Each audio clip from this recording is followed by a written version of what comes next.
大家好，欢迎收看《震惊最前线》，无马看中国，我是主持人张宏林。再次感谢大家的收看哦。这个中美台三方的这些关系哦，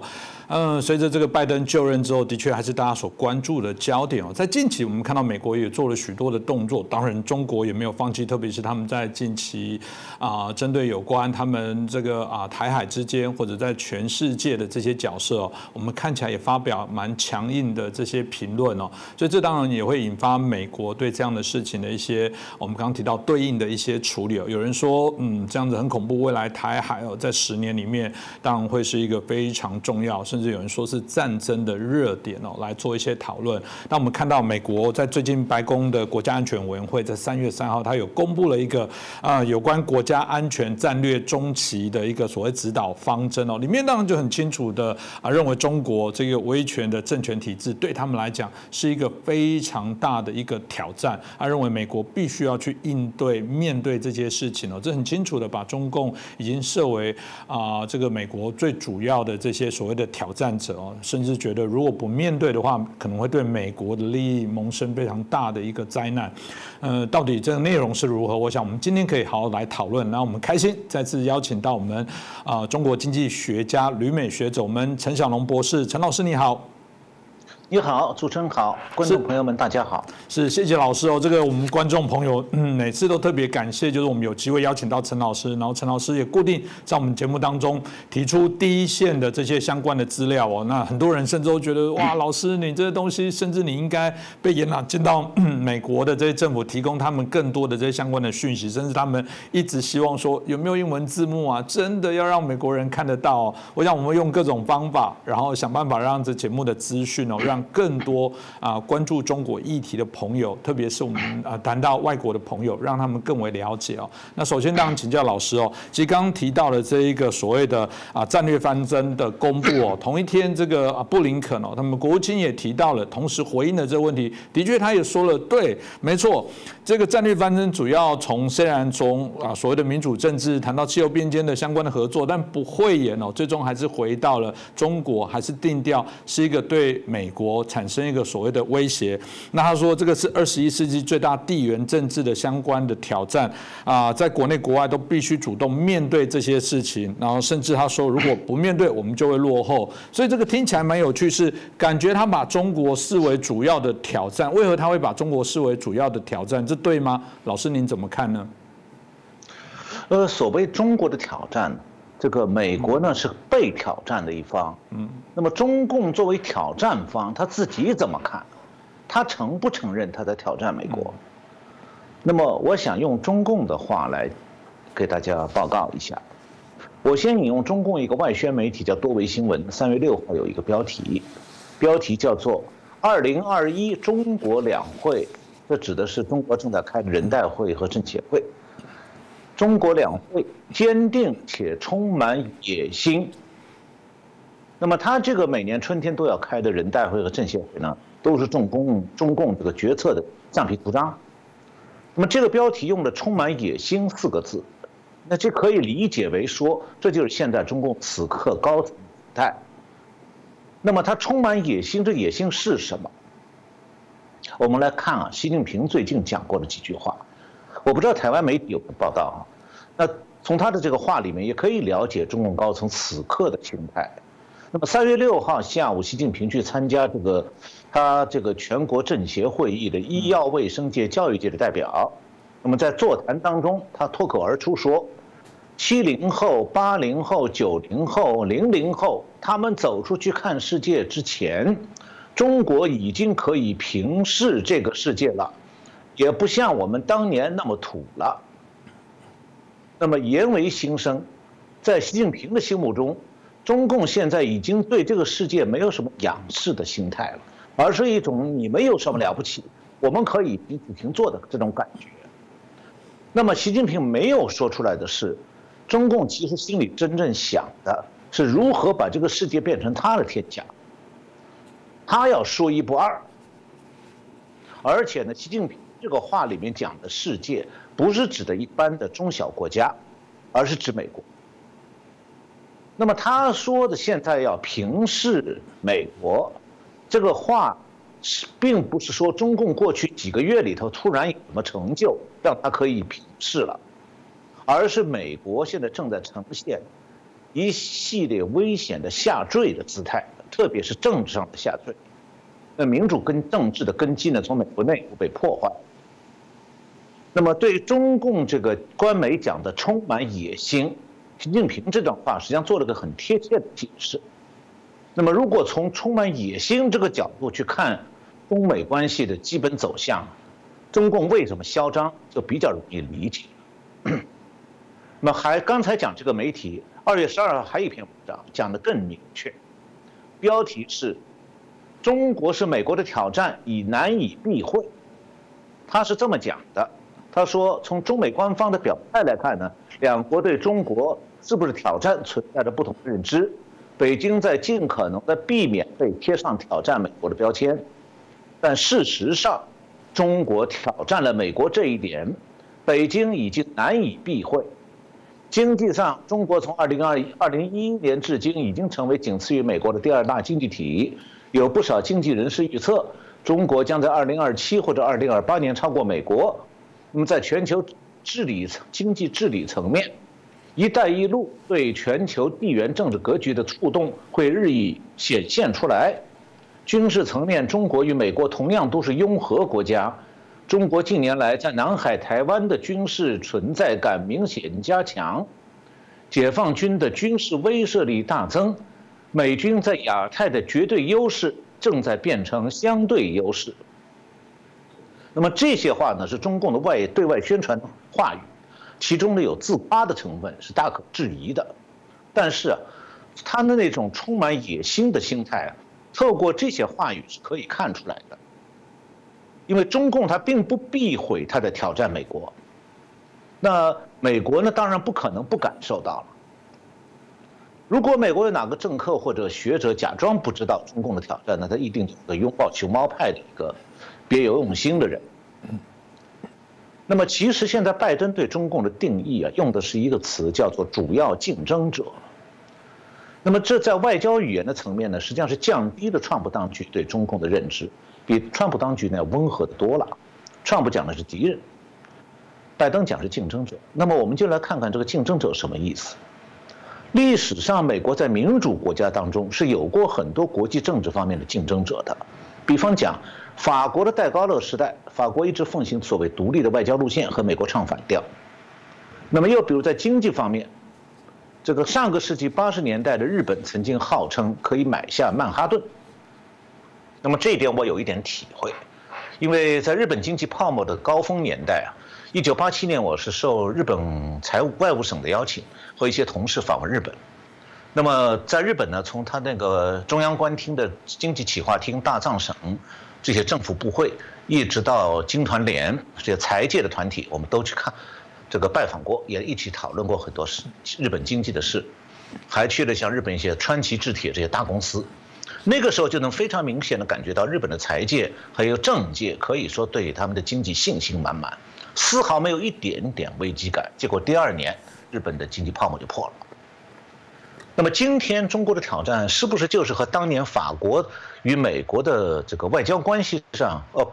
国际关系上的竞争？还是日本挑战美国的经济那种层次吗？当然不是。那么中共是怎么讲？刚才讲那个中共媒体今年2月份刊登一组文章，叫做《站在历史的风陵渡口，重新审视中美关系》。其中有一篇文章讲，说中共当前对中美关系的判断，这个标题是决定北京和拜登政府互动的2个现实。他说中美关系目前存在2个现实。第一个现实是中美关系过去4年，尤其是2020年的急剧恶化，有趋向新冷战趋势。第二点，中美新冷战或陷入修昔底德陷阱。那关于修昔底德陷阱呢，我稍微做一下解释，大家就会理解它到底有多危险。哈佛大学的 Graham 这个 Arison，2012年在 Financial Times 就金融时报上面发表过一篇探讨中美之间潜在冲突的文章，后来又在他的书里《注定一战》当中指出，中美2国目前处在战争冲突的进程中。他借用古典雅典将领修昔底德的话，提出了修昔底德陷阱这个概念。它的意思是，当大国受到新兴大国的威胁时，两个国家之间很可能都有爆发战争的可能。那么过去几年来，中美关系的演变证明，历史仿佛正在按照爱迪生的假想，一步一步的被中共推向修昔底德陷阱。那么中共自己也承认，正在走向这个陷阱。所以现在这个词“修昔底德陷阱”在中共的媒体上是经常出现，很流行，指的就是冷战当中的战争冲突风险。那么我在以前的节目里介绍过，中美冷战是中共挑起来。那么，川普是做了及时的应对。那么，虽然拜登当局用了降低调门的所谓中国挑战，其实美国面对的不只是和平的挑战或者竞争，而是中共的全方位的，特别是军事方面的威胁。中共早就在军事、经济、谍报和政治渗透4个主要层面，产生了对美国国家安全的重大威胁。那对美国来讲，这种威胁是美苏冷战结束以来再也没有过的，而这4个层面的重大威胁本身就是冷战的典型特征。所以中共不是不小心地点燃了中美冷战，而是有预谋、有步骤地点燃中美冷战。所以不管全世界怎么看，他自己认为他会是赢家。那接下来呢，美国这个中共正在挑战的主要对手，他怎么看待中共的威胁？这关系到美国的未来，关系到东亚国家的未来，也关系到世界的未来。那么，如果套用习近平那句话说，要等到这个现在是平视美国，将来如果他要想俯视美国的，居高临下对待美国的时候，等到那时候美国才幡然悔悟，那就为时已晚了。那么中共能不能嚣张下去，其实全看美国到底怎么应对。是，我想老师刚刚所提到的部分，大概让我很有画面哦。就你刚刚提到的，原来中共认为说我们都是抬头在看欧美的国家，现在不只是平起平坐，甚至我觉得他是低头在藐视这些国家。这个从他们国内可以看到，许多过去是所谓的鸽派哦，现在已经变鹰派。原来的所谓的鸽派跟鹰派，应该是所谓的主张较为和平和缓的，或者是有些个性比较强硬的。可看起来基本上那个鸽派，如果这样从我们现在角度看来，不过就是以前是认为自己实力未强而没有变鹰派，等到他有力量、有武器在手上的时候，其实所有的这个就现形记了。所以从这个角度来说，大家当然很担心美国如果没有看清这一点，会不会未来甚至在亚洲的秩序里面都会产生极为重大的一个变化。所以老师要不要分析一下美中的这个相关的关系我们看起来至少拜登还是有谈到必须要竞争跟合作，这到底怎么竞争跟合作呢？要是看美国现在对中国的政策，美国国内啊，这个刚才主持人讲到了鹰派、鸽派，那么现在鸽派当中有些也变成鹰派。3月3号，美国之音介绍了一篇文章，或者说是一篇报道，就标题是"美中实力空前接近，亚洲将见证危险10年"。这个报道里提到了一个人，是他的采访的主要对象，叫做 Robert Daly， 中文名字是戴博。他是华盛顿的 Wilson Center 威尔逊中心基辛格中美关系研究所的主任。那么这个机构是基辛格办的。我们都知道，基辛格是毛泽东时代为了恢复中美关系牵线的尼克松总统的国务卿。那他后半辈子跑中国上百次，也从中国拿了不少钱，所以他是拥抱熊猫派的灵魂人物之一。凑巧呢，我和这位戴博也很熟，因为前些年经常在美国之音一起同台做评论节目。那我们俩的观点基本上是相反的，因为他是拥抱熊猫派，我是敲打熊猫派。那么，但是刚才提到的这个3月3号美国之音篇报道，戴博的看法现在和以前不一样了。比方讲，在美国之音的记者问到说谁造成了危险的10年这个问题。那么，美国之音记者说，北京认为美中关系跌入谷底的责任完全在华盛顿。那么戴博说呢，如果我们比较客观地分析这20年的历史，尤其是习近平上台以后的历史，改变现状的是中国，而不是美国。这都是就是他对新疆、香港的压迫，对台湾的威胁、欺负印度等等，都是中国主动去做的。那么现在亚洲国家最怕的就是中国正在扩展势力，那他怕美国的势力吗？不，戴博说，恰恰相反，亚洲国家不是怕美国的势力，是怕美国的意志不够强。他们怕美国如果在衰落或者变得自我孤立的话，那么这个美国就会离开亚洲。所以我觉得，戴博说，我觉得分析中国和美国在亚太地区关系最关键不是中国人怎么说，美国人怎么说，要看亚洲的国家怎么看待这两个国家之间的竞争合作。他们怕的是中国的咄咄逼人，他们怕的是美国的窝囊，或者美国有没有足够的意志继续跟中国在这个地区竞争。那么戴博士承认了一个客观的现实，就是威胁国际秩序的不是美国，而是中国。那么亚洲国家害怕的不是美国插手太多，而是插手太少。但是呢，戴博还是重复了拜登的陈词滥调，就是美国要和中国竞争合作。我前面讲过，中共是对美国是威胁，不是竞争，也不是合作。那么中共现在对美国这个威胁，其实就是奥巴马时代美国和中国的作为竞争合作的产物。那么这就是戴博讲的美国的窝囊，就是说，奥巴马是美国窝囊的一个政策代表，而拜登就是奥巴马的副手，所以他也是美国窝囊的责任人之一。那么现在当中国用军事压力来威胁美国的时候，这是叫竞争吗？中国每年通过技术间谍偷走每年偷5000亿美元的这个，相当于这个价值的知识产权和国家机密的时候，能说是中美在合作吗？所以美国军方讲得更清楚，就中共就是美国的最大威胁，根本不是什么竞争者。不过呢，戴博有些话也是讲对的，他表示说，正是由于中国的强势和习近平敢于亮剑，反而使美国获得了另外一个优势。他说，中国在习近平的领导下，并没有吸引很多国家很积极的支持中国，中国的亚太新的这个战略。恰恰相反，我们可以比较肯定，中国在印度边界、在台湾海峡两岸，他们会增加压力。日本、韩国都非常担心中国的崛起在战略地缘政治方面的后果。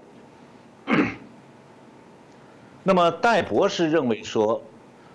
这个拜登政府看法是，中美两国在亚太或者印太地区的竞争，最关键的不见得是军事方面的实力，而是经济。那么拜登政府的这个看法，体现出拜登和川普的重大区别，那就是川普意识到中共是敌人，他的最直接的威胁手段是军事威胁，而美国必须针锋相对，增强军事实力。但拜登和美国军方的战略构思始终是若即若离的，老想回避国军备战这样的军事对抗。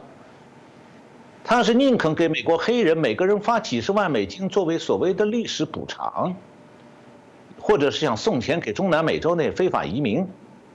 那么，即便在美国国家安全受到威胁的情况下，他也不太想增加国防预算。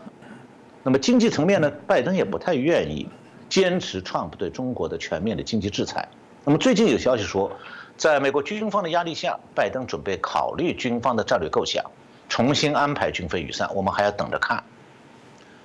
那拜登啊，他实际上对中国的政策是有两面性的，他是可能摇摆。那这种摇摆恰恰就是美国盟友们担心的。拜登反复讲说，他首先要和民主国家携手对抗来自中共的竞争对手的挑战，这他一开始就释放了信号。那么首先是对欧盟盟友喊话，所以2月19号，7国集团就是 G7 集团召开了一个视频会。虽然拜登在会上说，中国是美国最严重的竞争对手，但他在公报里，中国只提到了一次。然后拜登以为他在峰会上宣布说美国回来了，那么欧洲的这些主要国家，德国、法国马上就跟上了。他在峰会上说，他说我向全世界传达一个明确的信息，美国回来了，跨大西洋联盟回来了。然而，拜登错估了欧盟大会的官方。虽然他们不太方便直接指责美国去年的大选舞弊，但并不是等于人家就不了解真相，他们心中对拜登政府是大打折扣的。比方讲，法国总统马克龙在这个视频会上，他就在大谈法国的战略自主和欧盟的战略自主。他提出来，随着欧洲越来越关注亚洲，尤其是中国，欧洲不能像过去几十年那样再过度依赖美国。所以马克龙希望呢，欧洲成员国在北约当中呢，拥有与美国同等的地位，要少受美国决策主导的影响。所以他的意思实际上就是说，法国不想再当美国的小弟或者追随者了。那德国的总理默克尔讲得更明确，他说德国会继续和中国保持密切的经济往来。结果拜登在这个 G7 集团的视频会上，他就只能空谈什么民主和专制统治的搏斗，要和中国的长期的激烈的战略竞争做准备。但与此同时，美国当时正在这个和民主搏斗，和什么搏斗呢？美国民主党正在酝酿怎么样取消美国民主选举的制度性改变，就是他拟定了一个 HR1 方案，一个议案。现在这个议案已经在众议院通过。这个议案的核心就是从选举制度的方方面面取消民主选举的公正、透明、诚实，为民主党永久执政开辟道路。现在就看参议院里有多少共和党议员呢，会叛变投靠民主党。不过现在有可能参议院通过的可能性不太大。那拜登还有他这个政党的所作所为啊，让世界各国现在越来越担心的是一件事儿，就是美国执政党啊是对外空喊民主，对内消灭民主。那么这种所谓的政治正确的思维，其实也会体现到拜登当局对中共的认知。这个我以前好像在节目里谈到过，就是拜登2月16号晚上在 CNN 的节目里发表对中共的评论。他说他跟习近平通电话的时候告诉习近平，他不打算反对习近平在香港做的事，不打算反对他在中国西部和台湾做的事。那么欧洲的媒体对拜登的这些发言是充满疑虑的。比方讲，德国的慕尼黑水星报发了一篇报道说，欧盟和美国在中国政策上的拉锯仍在持续，并且这个报提出疑问：面对中国，那需要多少合作，又该有多少对抗？那么，这家报纸说，在美中陷入贸易纠纷之际，欧洲却与中国展开经济合作。如果今后拜登也表示有必要和中国合作，那么欧洲国家该怎么办呢？德国的《世界报》也刊登文章说，很多欧洲人并不是把中国视为民主世界主要威胁。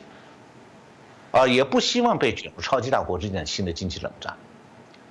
那么实际上呢，拜登不愿意面对一个现实，就是他跑到欧洲去是跑错了地方。中美冷战和对抗的战场是在亚洲，不是在欧洲。欧洲不会采取和美国完全一致的立场的。美国对付中共的盟友，主要盟友也不在欧洲，而是在亚洲。拜登去欧洲对付中国的盟友，完全是，我觉得是他故意找错了。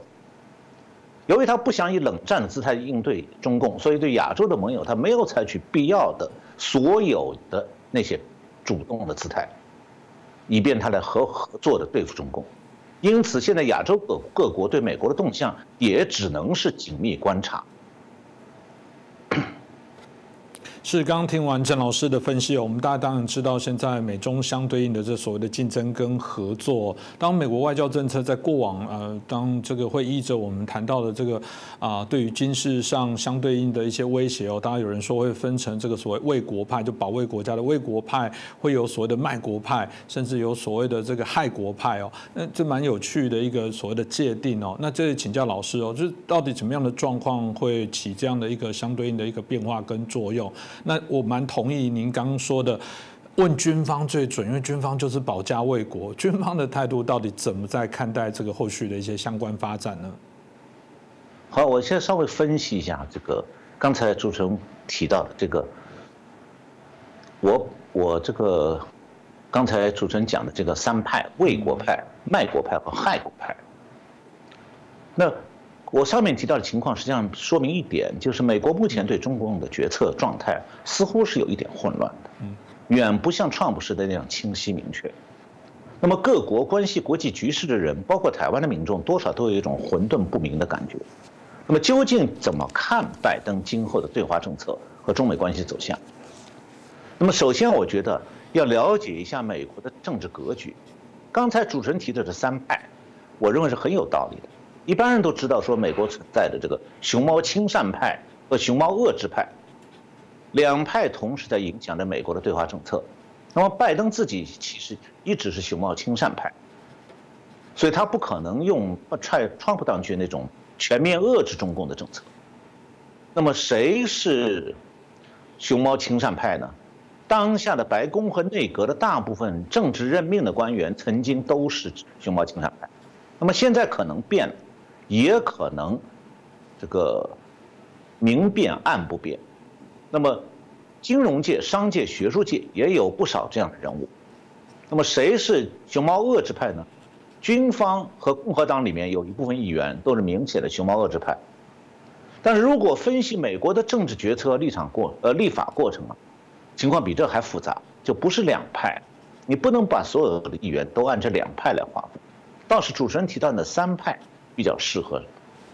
就从三派分立这角度来看的话，才比较容易看出这脉络来。那么首先，所谓的三派分立，卫国派指的是熊猫遏制派，那么熊猫亲善派当中有一部分人也可能会有所醒悟而加入卫国派的行列。那其次是卖国派，就是熊猫亲善派当中有一部分人属于这一类，为了自己的利益，他宁肯强敌弱己。那么第三派是害国派，所谓害国派就是这些人喜欢政治正确这个理念，然后呢，他们不像熊猫亲善派那样和中共有千丝万缕的联系，没有利益关系，但是他是为了自己这一派建立专制的这个一统天下，不惜用各种政治正确的说法去推动种种伤害美国利益的政策。那美国利益受到伤害，当然就会影响美国与中共的对抗。比方讲，他们要开放国界，要大批接收各国的非法经济移民，还有强行要在小学里推行变性教育，所以这些政策都是害国派政策。那么今后美国的国策呢，就要在这三派当中的较量当中产生。那为什么不能用两党共和党、民主党的立场来分析美国和国策的制定呢？因为这两党当中都有这三派，只是比例多少不同。共和党里头呢，这个卫国派多一点，但也有卖国派。还有一些人呢是会为了个人利益啊和害国派去勾兑。那民主党里呢，害国派占相当大的比例，还有很多卖国派，但是也有一点卫国派。那么究竟哪一项政策上哪一派会占上风，要看政策的内容。比方讲，在国防问题上，基本上是卫国派占上风。那么在对华的经贸金融政策上，卖国派会有相当的影响。所以现在简单的会用这个保守派或者自由派来简单的区分美国对华政策的总体方向，不一定能充分的说明问题。今后的中美关系将是一个错综复杂的局面。那么今后的中美冷战，军事层面的对抗是确定，那么其他层面就需要经常关注，而且要做深入分析。那拜登呢，不会像 Trump 那样在冷战的各个层面采取一致的措施，相反，拜登他会在军事、谍报、经济、政治各个层面会做出一定程度上相互矛盾的决定。比方上，在军事上保持对抗，但是金融和经济上可能会给中共留一点空间。他有可能一面在经济和金融上资助中共，帮助他强大，另外一方面又不方便否定卫国派加强国防和国家安全的要求。那么卫国派是希望弱敌强我，而卖国派和害国派呢，虽然口头上不能反对卫国派的主张，行动上却常常主张的是弱己强敌的政策。那么现在军方认为美国的国家安全受到了中共越来越大的威胁，他对加强国防的呼声和要求在国会和政府里得到了一批卫国派人士的支持，因此在对美国的对中国政策的方面，现在军方将成为主要的推手。目前的美国国务院基本上和军方的立场保持同一个方向，调门低一些，但是我要指出的是，我只是说目前。3月18号，美国国务卿布林肯要到阿拉斯加去和中共的2个最高的外交主管、外交部长还有这个杨洁篪见面。见面以后会是什么结果，我们不知道。那么，虽然美国的企业界当中还有不少公司现在是反对 Trump 去年提出来的这个对经济上遏制中共的政策的，但是呢，军方的强硬立场会对卖国派产生一定的约束。那么军方现在是按照美中军事对抗的节奏在抓紧部署，那美军的备战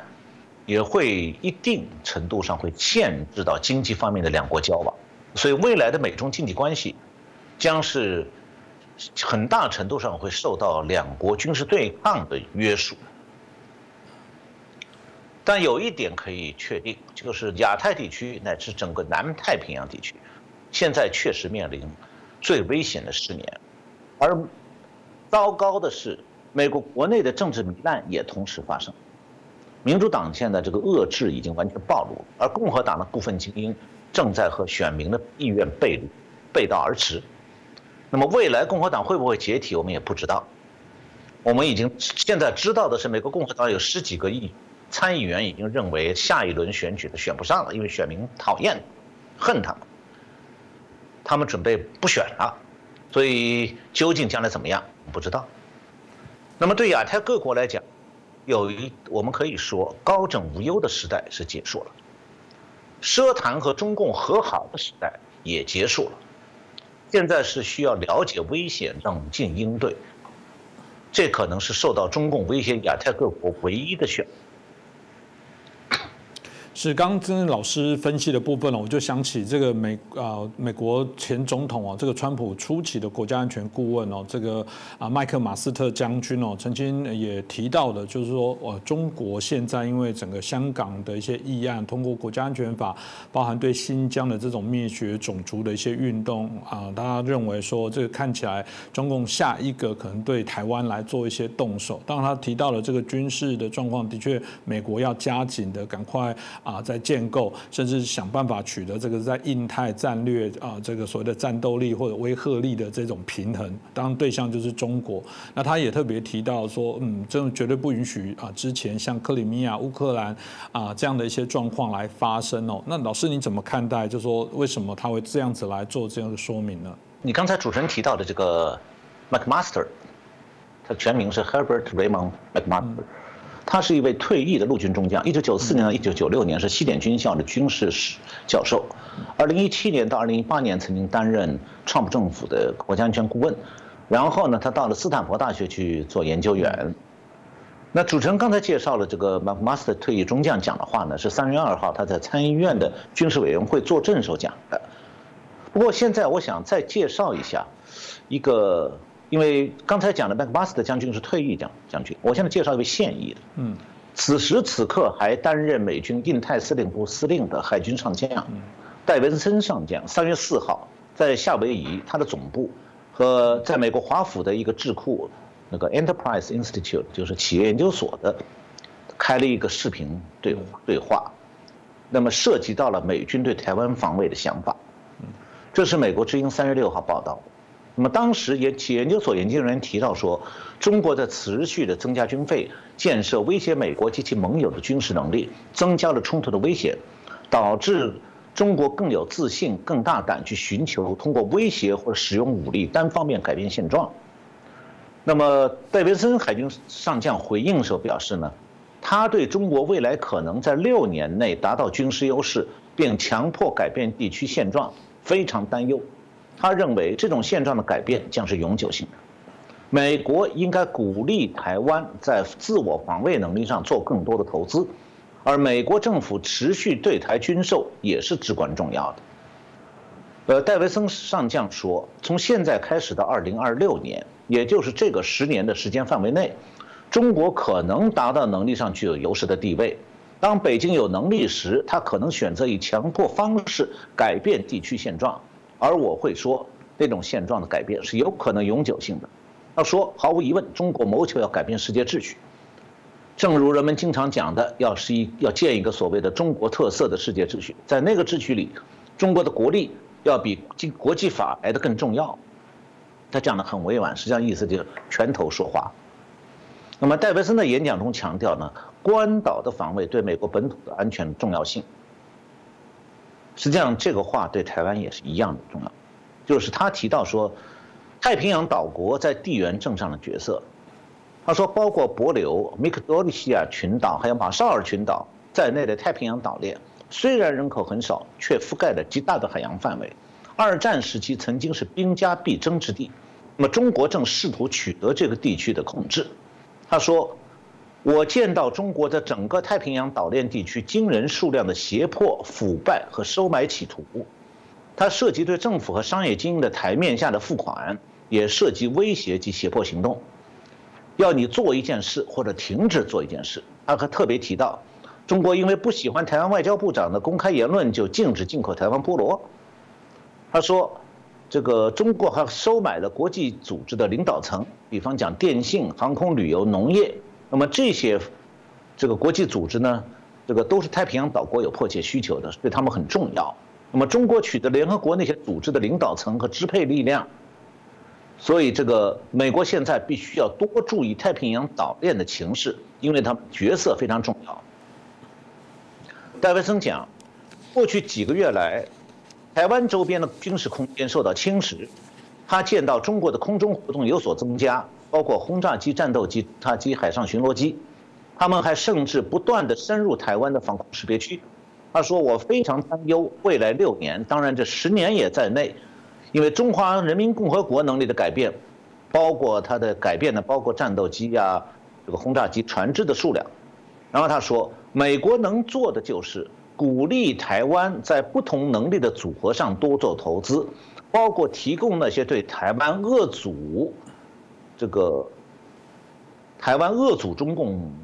入侵的能力和不对称能力，能够有帮助的，能够协助台湾的防卫能力的。他说美国都要做，他认为这是美国国防部必须采取的做法。而持续进行对中共威慑策略的对台军售更是至关重要。他对美国和台湾军方的接触还有联合训练，他说美台军方接触主要是为了协助台湾维持自我防卫和威慑能力，要理解他们一旦有必要准备如何作战，我们必须有那个理解才能赢得战争。戴维森说，印太司令部的首要工作是维持和平，但美国绝对必须准备好，一旦竞争演变成冲突时，要能赢得战争。美国军方和美国的盟友伙伴必须提供可信的战备威慑能力，以便使北京放慢决策，说服他们，至少你今天不能这么干。他用的英文原话是 "Today is not the day"。那么同时，印太司令部的情报处处长海军少将 Studman 也说，他说中国正在以军事活动稳步增加对台湾的压力，人们正在尝到由中国支配或深受中国影响是什么滋味。然后再回到主持人开始提到麦克马斯特退役中将，他是3月2号在参议院的军事委员会的听证会上谈到了台湾的安全问题。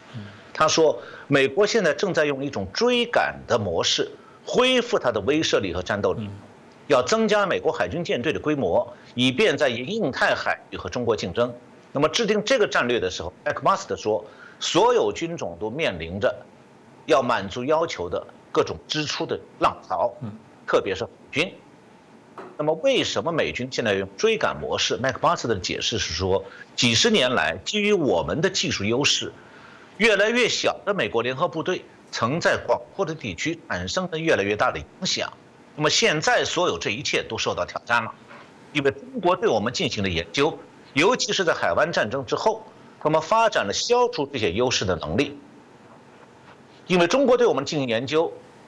所以麦克马斯认为要在印太海域增强美军的力量，以便美国可以向北京发出明确的信号。就像刚才主持人提到的，不能容忍像乌克兰的克里米亚被俄国吞并，或者像中国在南海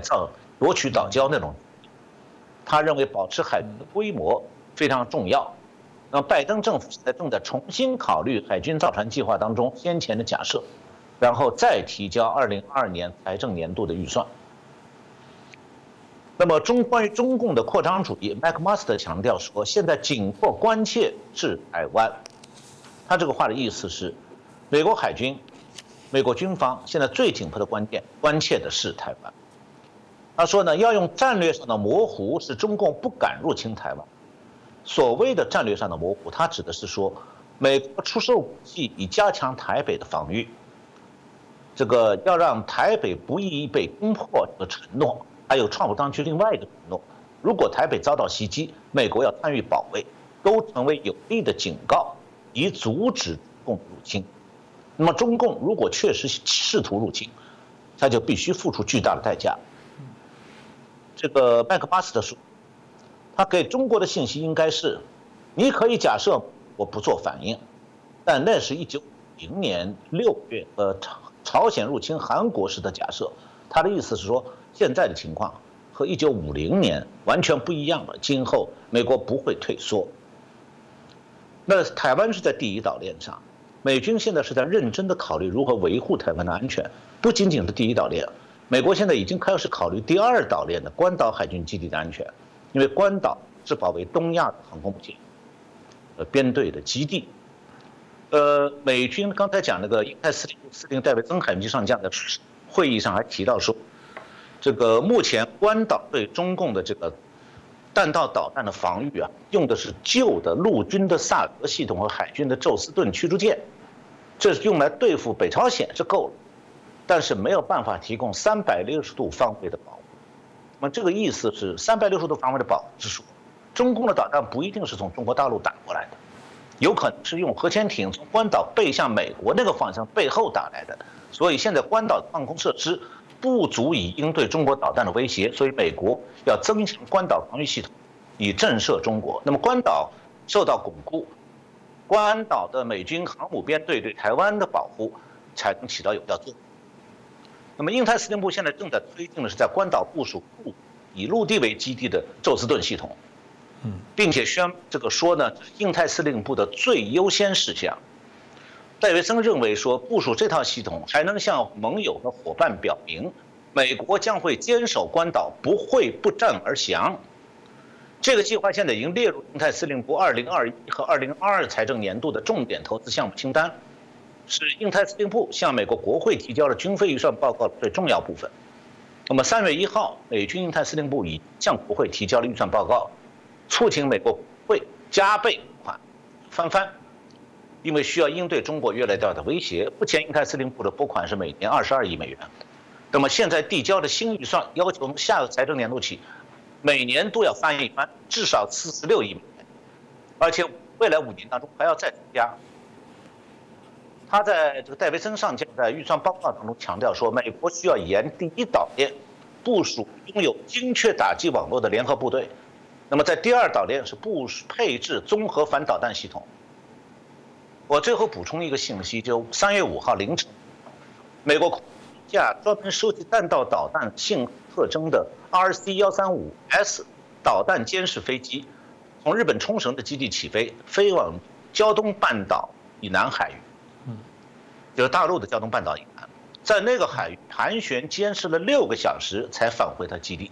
这说明什么呢？美军现在随时在监测中共战略核潜艇。可能是有一艘中共的战略核潜艇，当时正从渤海南下，要到海南岛。我们以前讲过那个中共的潜艇第2基地。那么这样的侦察行动显然是着眼未来针对中共的备战行动。这些备战行动意味着美军并没有把中共视为拜登所说的竞争对手，而是把中共视为军事威胁和潜在敌人。这个节目呢，我们以后可能尽量为大家综合报告一些最新的动态。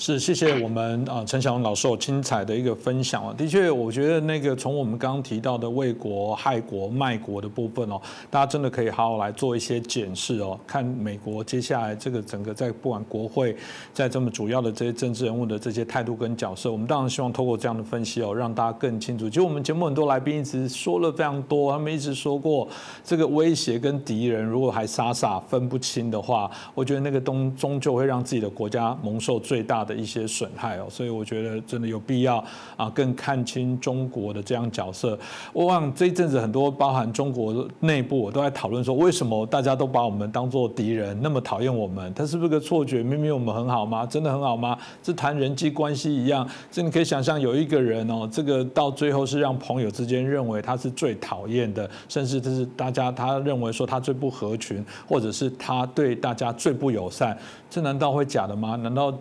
众多人的感受会是假的吗？我觉得这也是中共不经意的显露出他要对于世界做影响，甚至我们认为是不好的影响，用一些不良的手段所产生的结果。所以我想陈老师也一针见血的把这个中共进来的一些方案跟美国对应的部分呢做一个清楚的分析哦。当然也谢谢我们陈小龙老师哦，